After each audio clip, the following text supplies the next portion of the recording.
everybody, and welcome to the Royal Geek Podcast. I'm your host, Tyler Rollison, also known as T-Roll. And tonight, you already know it, I am joined by my very good friends. First of all, we got Justin Sandoval, a.k.a. Sandy. We also have Anthony Amato, who we like to call Shamato.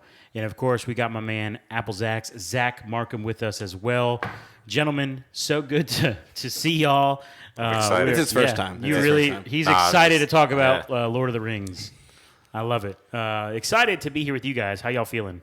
Great, man. Doing good. Content is so strong, man. Yes. What the heck? We're in an age where we have like too much going on right now. Yeah, dude. Legitimate discussions about how many pods we should do. 2, 3, Shamato 4. Shamato just opened an energy drink, and it's 10:40 p.m. Yeah. Yes. That's saying something right there. We're not even halfway through our pods for the night. No, we're not. We got a long night ahead of us. That is wild. Hey, there you go. That's a reference to all of the content we are covering. So check out our YouTube channel. Check out our pages on Apple Podcasts and Spotify, stuff like that.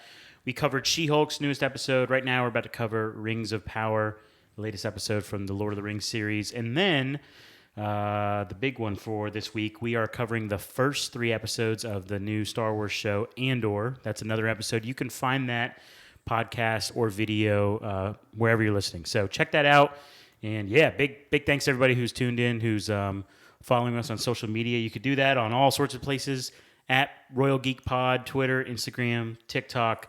Check it out. We're really thankful for you guys. So. Yeah, and we are doing something fun on Instagram, so please go there. Oh, yeah, that's right. Yeah, we're doing a bracket. That's right. We're doing a bracket of best top trilogies. It's 8-team bracket, and you are able to vote and engage and get on the action. Very cool. Definitely. Yeah, it's been fun. I've appreciated everybody who has been engaged so far.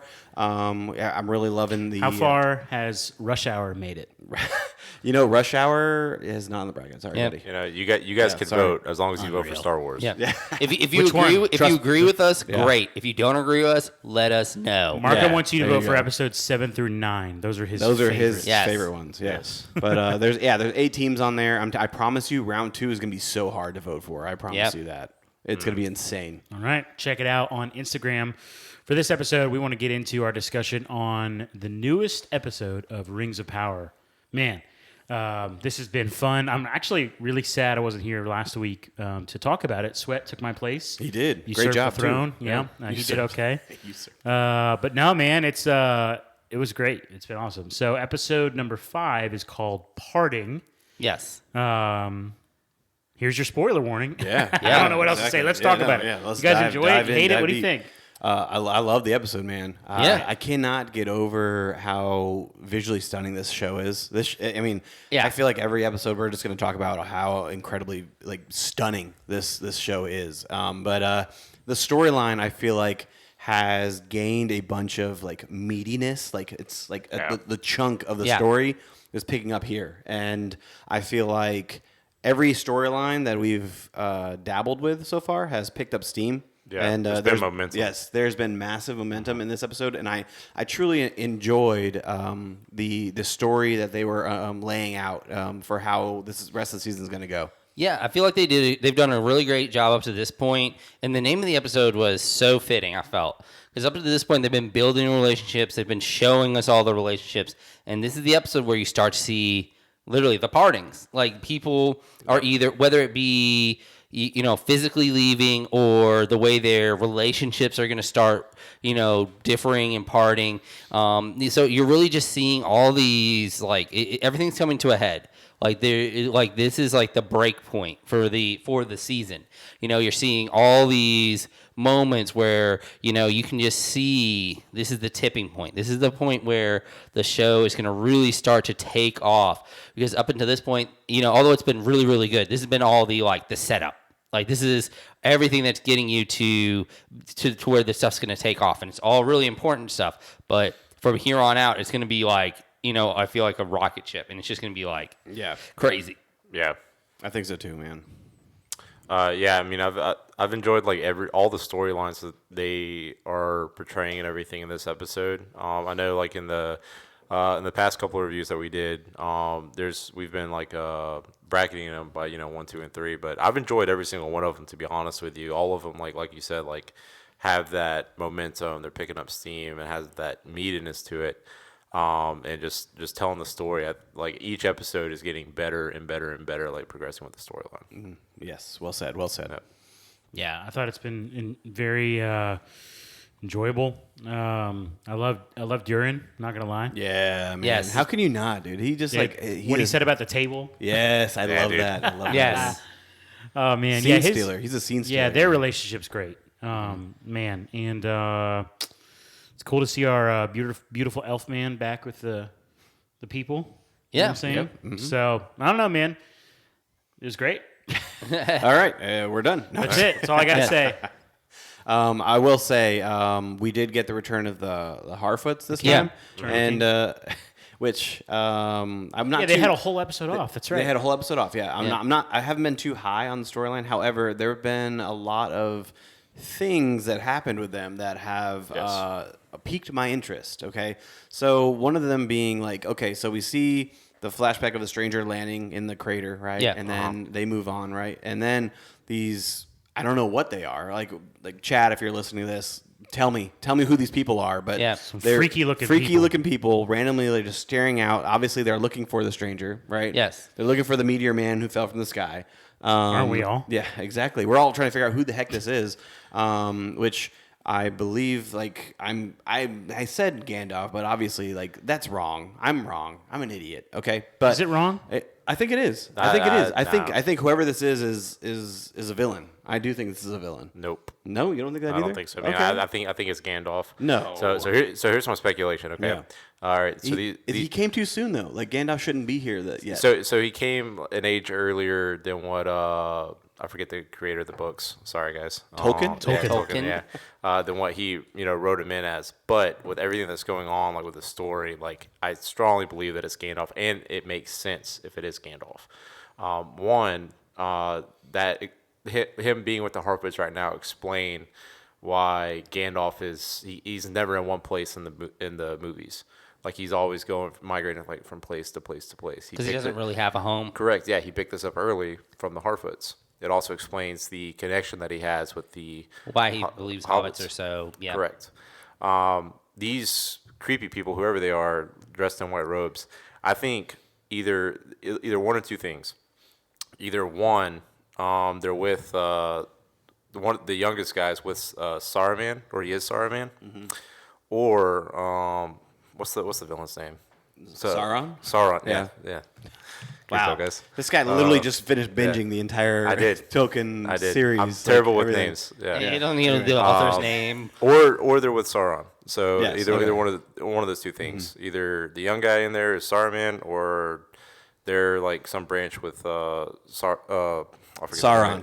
Yeah, those people, they looked bad, right? Like just the very shape of their faces. Yeah, it was very uneasy. Yeah, I mean, they looked like clean and like white and all that stuff, like what they were wearing, but it kind of reminded me of like the I don't know if you guys have seen the original Da Vinci Code. Kind of reminded me of like the albino like priest from the first Da Vinci Code. Like they're very like creepy people. I could even see it being that they're like similar. Maybe they're not necessarily like villains, but they're like from a similar setup as Gandalf. They may be wizards themselves in some form or fashion. Yep. And then they're like tracking they're basically tracking him as another wizard, potentially. If he is, like, so maybe they're not, and they may still end up being towards the villain side, but they may not be necessarily like they may be the more conformist, like, version of a wizard in this universe potentially. But yeah, I mean, I think it's very it is a little interesting because I do find that the Harefoot storyline is the one that I'm the least interested in, but it's definitely being shown as super important. Like they're like they're definitely hinting at so much importance to it, but it still is a little bit like the one that when I'm thinking about them, when the Harefoots are on screen, I'm the least interested. Not to say that I'm like... Because you don't like little people, man. I mean, maybe. Wow. I mean... Wow. Is this... We're going to go here now? No. Yeah, I'm just saying. I mean... I mean, just the way that it's set up. And I'm not saying that I don't like the storyline. It's just the one that I'm like the least interested in it. Lower tier. It's like it's like a it's like the attractiveness of the Hemsworth brothers. It's like it's the least attractive Hemsworth brother. Still attractive, but just the least attractive of them. In fairness, I always felt that way about the Hobbits in like the original trilogy. I really did. Man, I love the Hobbits. The Hobbits is like it's my favorite storyline. Oh yeah, yeah, dude. I mean, Samwise, phenomenal. Yeah, dude. If I was in the Lord of the Rings trilogy, I'd be a Hobbit, man. You're 6'2", 6'3", right? Hey, dude, Yeah. I'll change. don't judge on size. I have big feet. Right. I have big feet. This is true. Hey, I mean, but would you really want like the middle shelf to be like out of reach?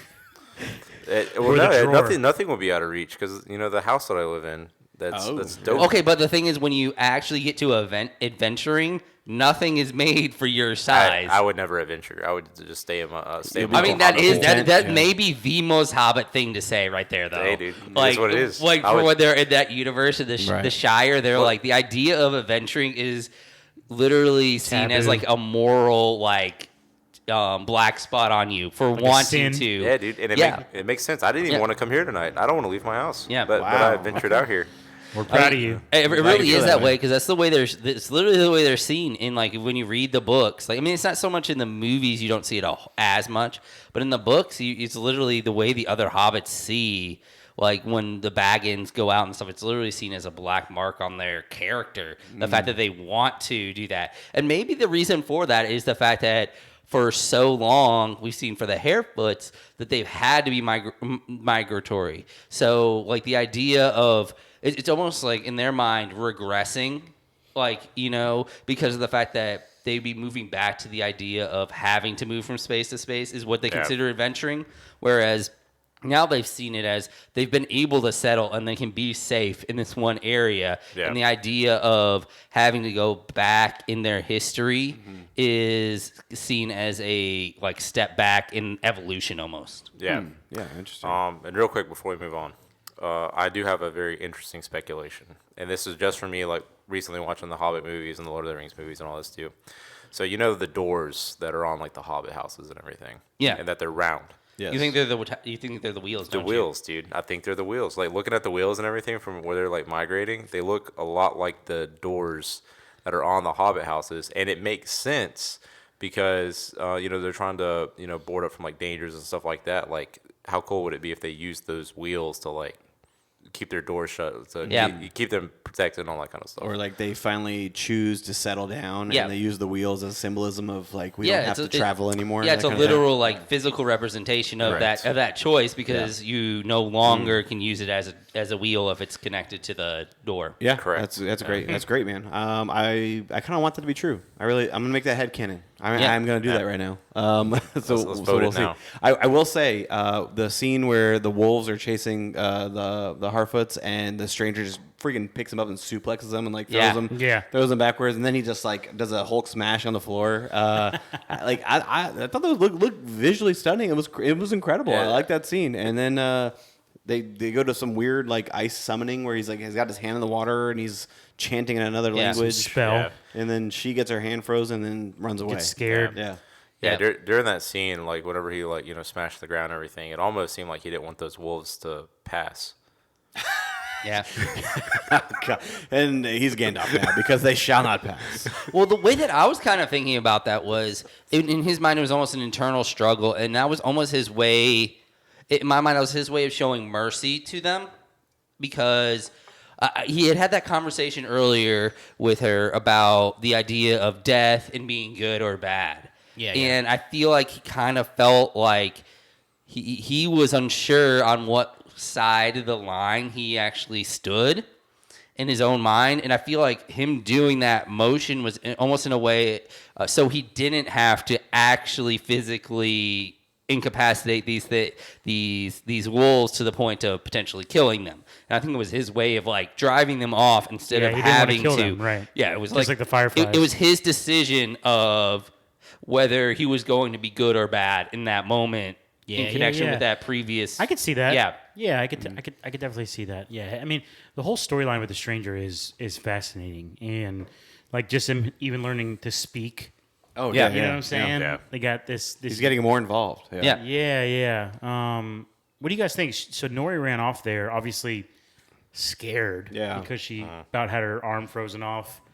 But I mean, did they part right there? Obviously, the show's called Parting. Did you guys interpret that as like I think he's gonna go and apologize. Yeah, Like, there's got to be some more, right? I think because they had that the whole interaction of like, am I peril? Like he's like, am I the peril? right. Yeah. Like, I feel like he's gonna realize like, okay, I may have come across a dangerous way, and he's gonna go because he's learning. Yeah. You can tell that he's like picking things up. he's learning that he's very strong? Yes, and Yeah. so I feel like he would go and find a way to make amends to this because like this is his only like quote he says friend. Yeah. So I think he's going to put him like squash that whole thing. I think what's going to happen is you're going to see the train. He's not going to be there, and they're going to run into some sort of true peril, and he's going to once again intervene and save them and be the positive good to reinstate himself as a positive force for the Harefoots. Okay. Yeah, I mean I could see that. Or if he's a villain, destroys them. well, no. Wrecks their world. But the next time wolves attack, maybe he kills them, and he likes the taste of killing. Or like maybe he comes back with the good intentions, but this time he kills them, and maybe not necessarily that he likes it, but he sees the way that they look at him after, and they don't see him the same way anymore. So he's almost forced out to move and on. that kind of starts like the souring of his soul in a way. Yeah, Interesting. It's good. Yeah. Good, right? I feel like we can't go too much longer without talking about Durin. So like the Elrond and Durin, man. Yes. Their relationship has. I mean, I've enjoyed every growth that has gone through. Such an important episode for the two of them. Yes, I really because he made an oath in the last episode to protect the secret of the Mithril, right? Yes. And this episode, the king is putting so much pressure on. Yes. By the Elrond. way, if your answer to his pressing is I swore I would keep their secret, aren't you in a giving it away? Giving it away? Yeah. Yeah, you are, but I didn't guess get the that at elf. all. I guess the elf king can't act unless he has like facts, right? Like, Yeah. I mean, if you're ruling a kingdom, you're not going to go based off a rumor, right? Like you're gonna. Well, that's the hopes, right? That's the hopes. I mean, I think that's the best he could have done in that situation because the Elf King. They kinda had him pinned in the corner. It's more about Elrond physically giving up the information and betraying that relationship because the king already knows, and Elrond already knows that the king already knows. Yeah. But it's about it's the literal idea of breaking the promise. That is what's important to him in this situation. Yeah, because correct. I think they both know that the Mithril has been found and that it's there. Yeah. Yeah. But I think it's just the actual fact of breaking the relationship that's important to Elrond in this moment. Yeah, I think it was the most like honorable thing he could have done too. Yes. I feel like it would be very out of his character as far as like the qualities and everything he's portrayed so far in the series. He's very honorable, very moral driven. I feel like it was very like in his character to say, yeah, I do know about the Mithril, but I'm not going to tell you because of the promise that I made to my friend. Yeah. Yeah, very good, man. And I feel like the scene where they're at this dinner, right, and the chess match, the mental chess match that Prince Durin and the king, they have where they're like, oh, you tell me what's going on. Oh no, you tell me. Like they're like trying to get information back from each other, and then Durin just is like, where'd you get this table from? And then he goes on this like elaborate, detailed.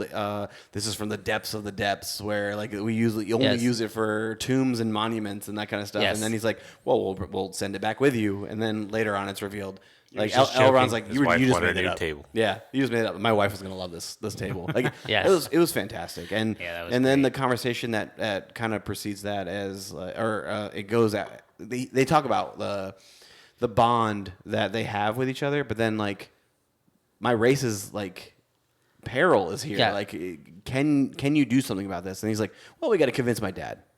That's where it ends with it. But he's like, go pack your feathery wardrobe and let's go. Don't celebrate too soon. Yeah, exactly. So which I'm intrigued how that's gonna go. that's gonna be interesting to see. But I'm gonna love to see. It's just the classic, the age-old Lord of the Rings drama of one race needing help from another race, where those races historically have not liked each other, and now one of them has to be the bigger race and save the other race. You know, it's just there's so much discrimination in Tolkien's world, man. Oh, yeah. It's insane. Like, yes. What's such a weird like idea, because in these moments of peace or moments of, you know, or just a lack of like a huge force, that a huge evil force, they're so like they're so closed off, they're so isolationist and everything. But but I think that's one of the cool things that you get to see. It kind of in a way shows the best of what man, or you know, whatever race it may be, the best and the worst qualities. You know, you're seeing, you know, being closed off when you don't need somebody, but it always seems like somebody shows up just when you need them to as well. So showing the best qualities, you know, because you know, the elves showed up, you know, at Helm's Deep to help man. You know, Rohan rode, even though they didn't have to help Gondor. You know, like, because, you know, Gondor is behind their, behind their their big walls, but Rohan rode out anyway to help defend. So it's always just really cool, and that's the best. I mean, that's one of the best parts about the entire series and all the series, is that people helping people when they don't need to. You know. Yeah. The one thing that really got me with the storyline with Durin and everything is, so like basically, so if this is, you know, accurate and everything, the dwarves are responsible for saving the elven race. Yes. Right. So like once you get to the Hobbit and everything, and like the elves like turn their backs on the dwarves and everything and like look the other way, pretty much, seems very odd in my opinion. That's true. Especially if like they're the ones who are responsible for like your being and your ability to stay. In Middle there's Earth. still more story to tell. There Correct. could be. Yeah, so I guess really what I'm saying is I'm very interested to see like how it gets to that point. Well, you also have to think about it is, at least the way that the elves see it, the Mithril is theirs, because they fought to, like, they had an elf literally fighting there to create this item. There was no dwarf there to help create that item. And even though dwarves are the ones that found it and the dwarves are the ones that are mining it, I think elves don't necessarily see it as least as a race. Maybe Elrond does, because he's there and he understands the situation. But I don't think elves see it as dwarves saving them. They see it as the dwarves are giving something to them that was already theirs. Yeah. You know? And how about the scene and the imagery of the elf on one side of the tree fighting and putting his energy into the tree? The classic good and evil, yes. It just visually, it looked great. And then the tree, when it like it ignites, and then like you see the light travel into the depths of the mountain. Like I thoroughly enjoyed that, man. It was phenomenal. Looked incredible. Yeah, it really did. Like there's so many visuals of the show, and they hit on so many different levels, whether it's from like the scenery of the mountains to the oceans of around Numenor. Like it's so much, like it really is. And I mean, I feel like Numenor is a good spot to go to now. Hit it. Hit it. Galadriel, okay, just jump straight in right here. The fight scene where she's training these guys was absolutely incredible. And I love how it starts off with the cocky, arrogant, young swordsman who's like, elf woman, yada, right? Like, and then she just goes like and predicts every single move, and you can tell that it's centuries of training. Graceful. Yes. She does it in such a way that is just like elegance. It truly is. And she goes against like 4 or 5, 6 of these guys, and she's dual wielding, and it just. Scene by scene, it was just like, it was truly incredible, and I was there for it, man. I was on board, and it looked incredible. Yeah, the thing about that scene was that I enjoyed too was she was training like at the same time. Like she could have easily like killed these guys like in the first 2 minutes. She literally promoted a guy at the end of it. Like, like within the first minute or first 2 minutes, like they would have been gone if they were actually enemies. Like there were several times where she actually like disarmed. She was playing with them. Correct. Yeah, she disarmed these guys, like let them get their swords back, you know, and then kept going. Yeah, it was a training session. Yeah, it was. Yeah, exactly. So I think it just goes to show like how, you know, BA Galadriel is. Yes, And I can't wait to see, like, once we get further into the series, like, some actual fight scenes with her in it and how brutal. We only got like a little taste of that. Yeah, we have. And you know what this kind of shows me too? It shows me that how fueled by vengeance she truly has been, because she is this good at fighting. And to think about, like, it all started and was fueled by, like, what happened to her brother. And here she is now. She's invested so much time and so much of her herself. Yeah, herself in training to become this person who is, like, she looks like unbeatable right now, but it was incredible to see. And I there was a moment where I thought when Halbrand came in and, like, flipped the sword up, like he was going to go against her. Yeah. Oh man, I would have loved that. And if he would have held his own, that would have been incredible to see. Yes, and I think it was a really important scene just from the idea of, for everyone there to understand that how good she actually is. Like, because I think up until this point, no one really ever seen her in combat, and they were just like, this elf is here. Yeah, she's just an elf. Just an elf. Yeah, and they don't really have a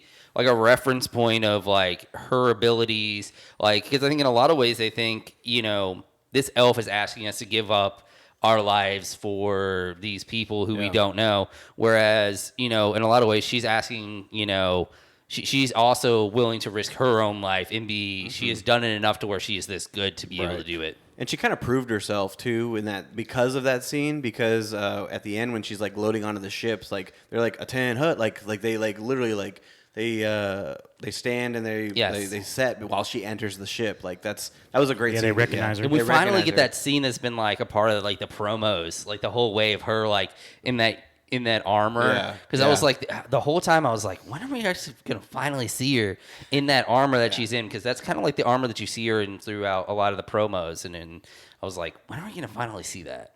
You got your wish. Yes. Yeah, but the whole story with Numenor. Man, I cannot pronounce it. Numenor. Yeah, the whole Queen story. It's just been, not that it's been bad, but it's been tough for me to figure out. You know what I'm saying? But they're only sending 3 ships now because 2 of them blew up. Is that right? 3 ships now. Yes. They had a bunch of, like, but I didn't small ships too. Yeah. Those can't be getting far though.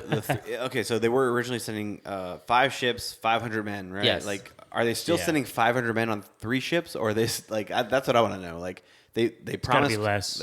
You would think that, but, like, I don't know. Maybe they did more. I don't know.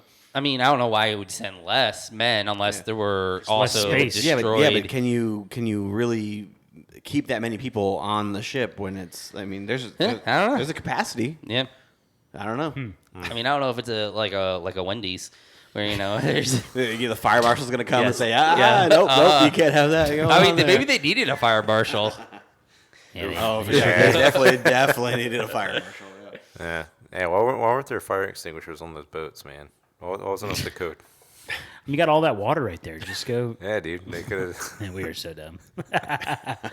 I mean, but I can't wait to see some of these storylines start overlapping. You know? Yeah. Yeah, the connection is what I'm like yearning for right now. Yeah. Like, I really want to see the interaction of some of these characters. Like, I mean, I feel like Galadriel and Arondir would be very cool to see interact.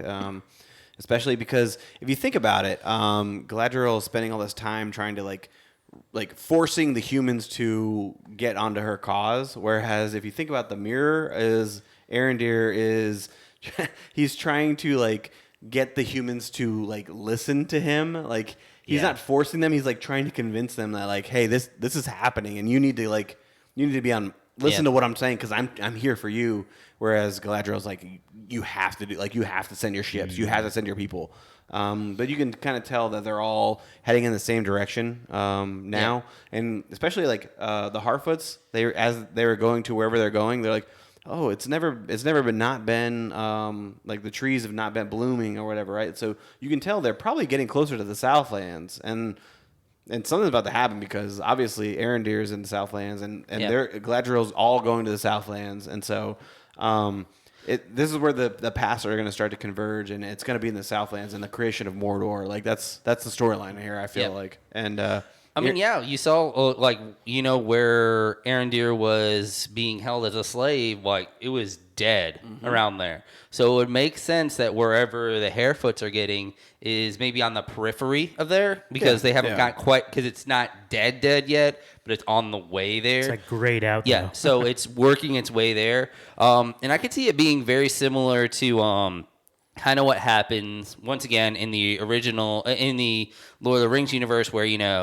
originally Rohan is under siege from an attack, and basically that's what may happen in the Southlands, where the elves and Numenor show up and help the Southlands, and then they are able to in turn help out where Arondir is at the fort that they were holding. So they're able to show up and be able to help fend off maybe a large orc attack at some point. Which it does seem very large right now. Yes. Like especially like the torches and the line of torches that and how vast it seemed. I feel like we're definitely going to get an epic battle, which Lord of the Rings is known for: epic, large-scale battles, long battles. Yeah, yeah. Long battle. Like it's legit. Like we might get these last 2 episodes as literally a battle. Like Just one battle. It's possible. It really is. Yeah, I mean, I guess we've had some action, but there has not been a battle. There has not been Correct. armies fighting. No, it's been all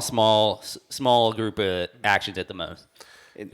And how about like Arondir and what they're doing, and then how their people split, and like this is going to be a big part of the battle, because now Arondir's forces are smaller, much smaller. Correct. And the ones that tried to side with Adar, it definitely looks like they may have gotten in over their heads. Yeah, for sure, absolutely. Yep.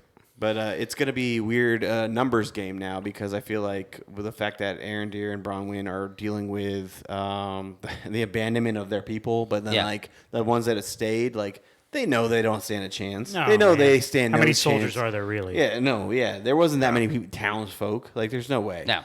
I don't know. See, what I feel like what's going to happen is there's going to be an initial attack by like the orcs, and they're going to fend it off bravely, and they're going to feel good about themselves. And I feel like Theo is going to put them in it.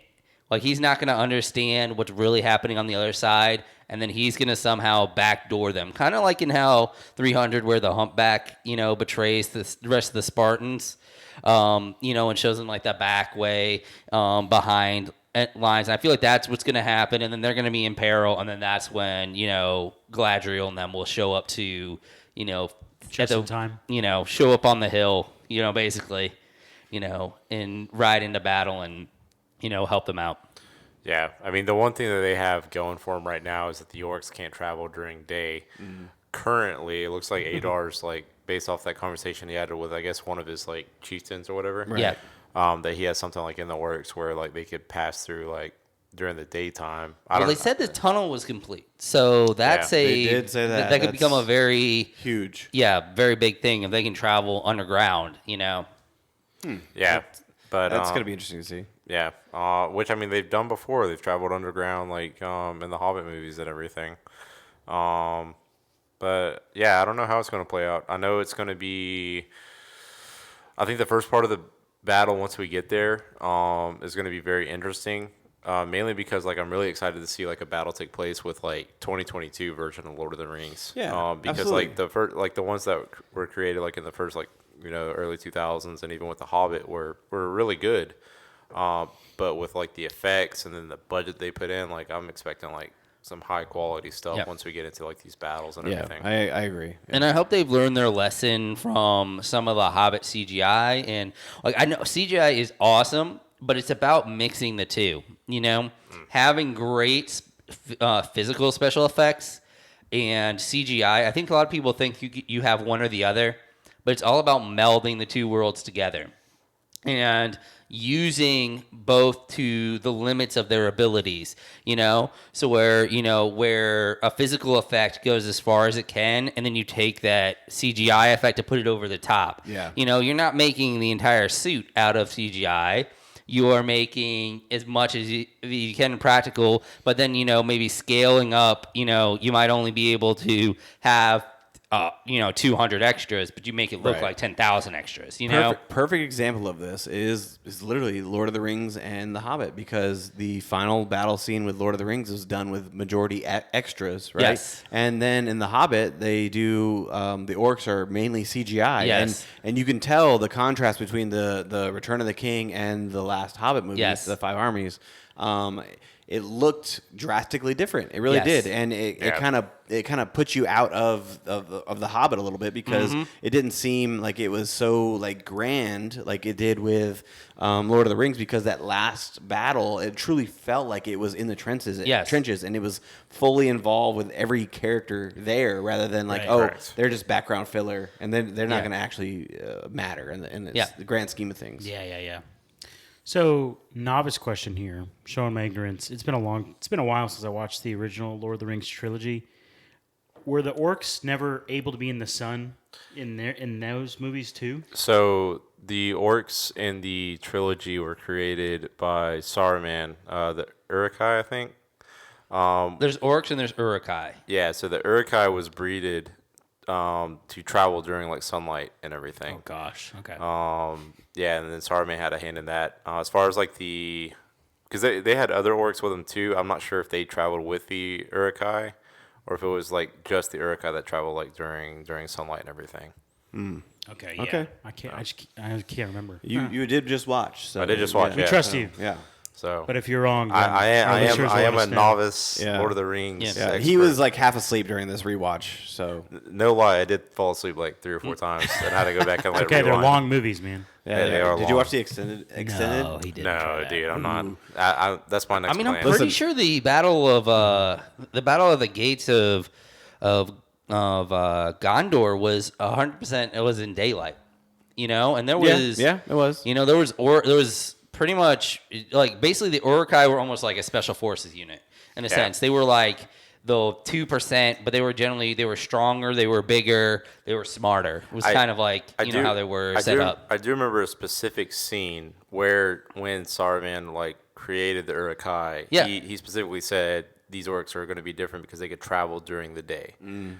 So I don't know if by the time we got to that movie, if there's something I missed where like maybe Saruman and like Saruman like created like some spell where the orcs were able to travel and they finally like achieved their plan. Maybe something that what's his name, Adar, yeah. is trying to do. I don't know. Who knows? Yeah. Okay, all right.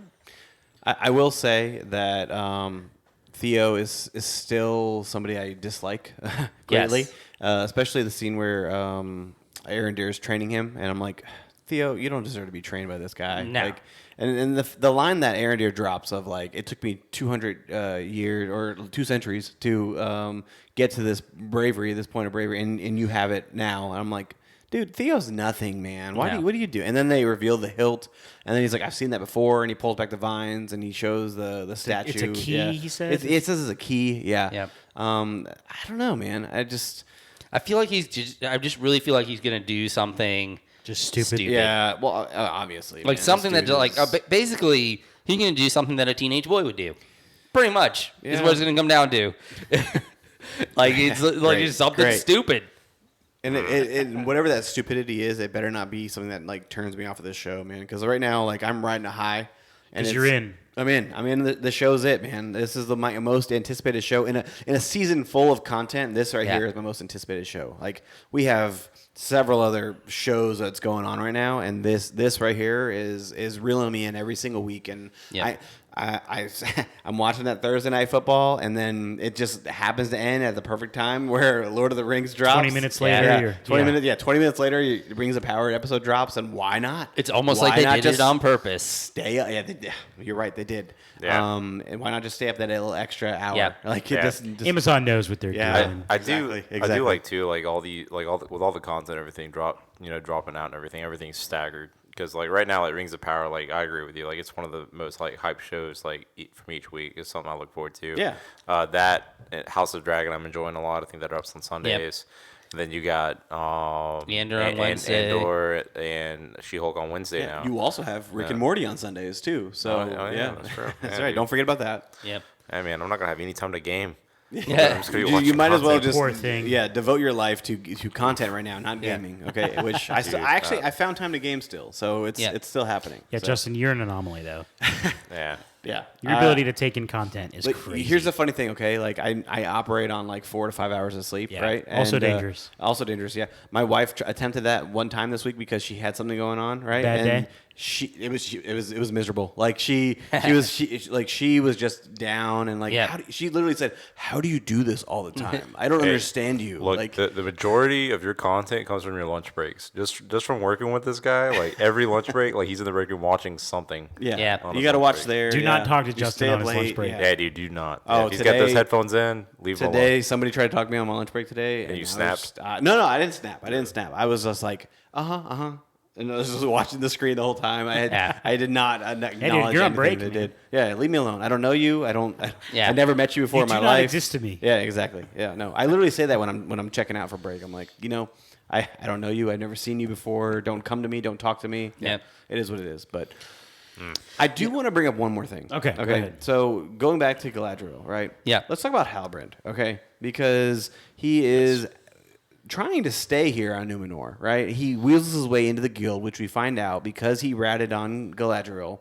He was able to get a guild crest and be able to be a smith, right? Yes. And he's able, and I just love the scene of him like creating a sword and like making it, and then like everybody examining it and like, oh wow, that's top quality stuff right there, right? Like you can tell like he knows what he's doing, right? And Galadriel's like, you're the king. You're I know this. Like this is who you are. And he's like, he's pretty much like, don't tell me who I am. Like I want to be here. This is where I want to be. And then she's like, the queen's gonna call you, and I need your help. Like they kind of play back and forth with each other. Like I really enjoyed the dynamic between them and just their interaction of.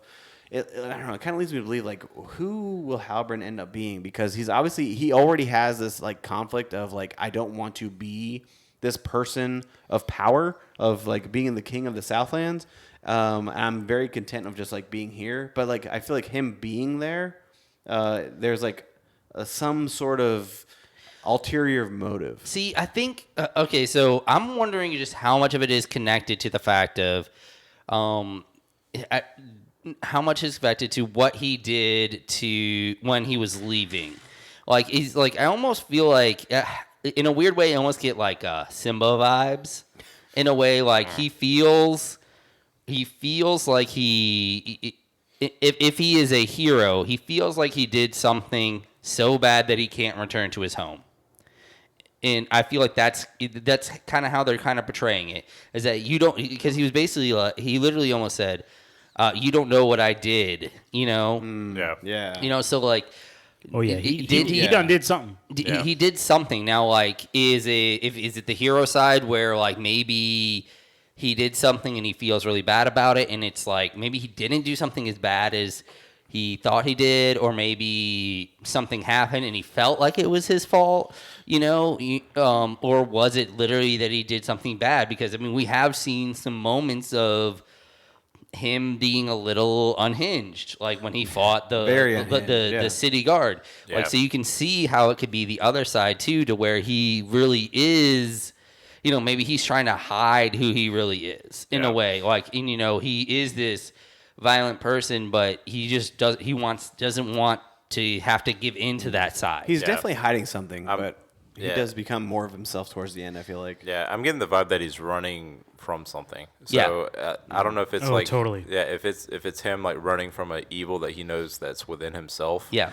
And like back when he was in the Southlands, maybe like that's what he wanted to do, was be a smith, but like he was always on like survival instincts where like he had to do things he did not want to do that scarred him and scarred his personality. So the moment he got out, he doesn't want to go back. He wants to live a normal lifestyle where he can practice what he loves doing. And I think he's hoping that he can just do that for like the rest of his life, but something is calling him to do something bigger than himself. He's withdrawing. Yeah, I think that really the two big paths for him are either he's running from something in himself or he's running from something that he did. And I think that's kind of the two choices is, you know, like, is he running from something evil he feels in himself? And if, you know, we've been talking about the possibility of him eventually becoming potentially one of the Nazgul, potentially even the Witch King. The Witch King. I kind of feel like that's like he's on the path now towards that. Yeah. I really do feel that way. And that could be part of what it is, or, you know, if he's running away from something that's from his past, it could be something, you know, very set up to where, you know, there was a misunderstanding. Like maybe it could be something as, you know, something as simple as he didn't show up to something that he was supposed to show up to, and someone died because of it, you know, like, and he feels that guilt. Maybe it isn't really necessarily. It isn't really his fault, but there are moments in our lives where something happens. Maybe you're running late to something, and something happens while you're gone, and you feel guilty because of that. You know, something as simple as that, but something really negative happens. You know, because of that, and especially with you being the king, you know, or you know, being the next heir. I mean, there's a lot of pressure in that sense of and duty, you know, that is related to that. That could be, you know. The smallest thing could be a huge thing. Yeah, and I mean, he's got that weight of like I'm the king, right? Like, and then we also have Isildur, who is slowly every episode kind of gaining momentum to where like he's going to become that status that Halbrand potentially is running away from. And because Isildur, we all know the story of him and the contribution he has to the Lord of the Rings world, and he's like slowly progressing to that level. And that's potentially the level that Halbrand's trying to run away from, like where he's trying to kind of hold back from. I am enjoying the whole, like, they're making him have to try to earn some of this stuff back, Isildur. Yeah. Like his dad is not having, it basically he's at the point of like, he's at the end of his rope with this He's making kid, him clean up horse crap. That's what he's doing. He's like, you're making all these poor and childish decisions, and now you want the glory, but you do not want to, you know, have the work, put in the work to get to those the big moment. Right, yeah. You know? Yeah.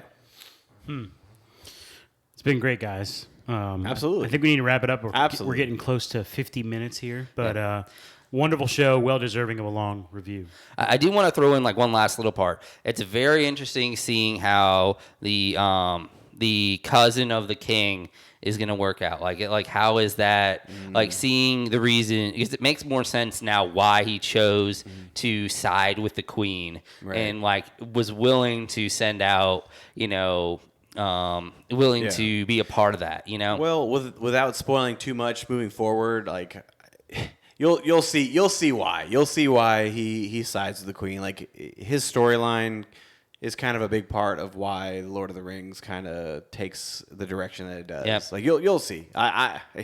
There's listeners out there who know his story and how his effect on the universe is, but I just trust me. You'll see it. Trust Justin. Yeah. Okay. Exactly. Got it. Easy. Easier said than done. And A-Train 50-50. You already know. Anyway, moving on. 50-50.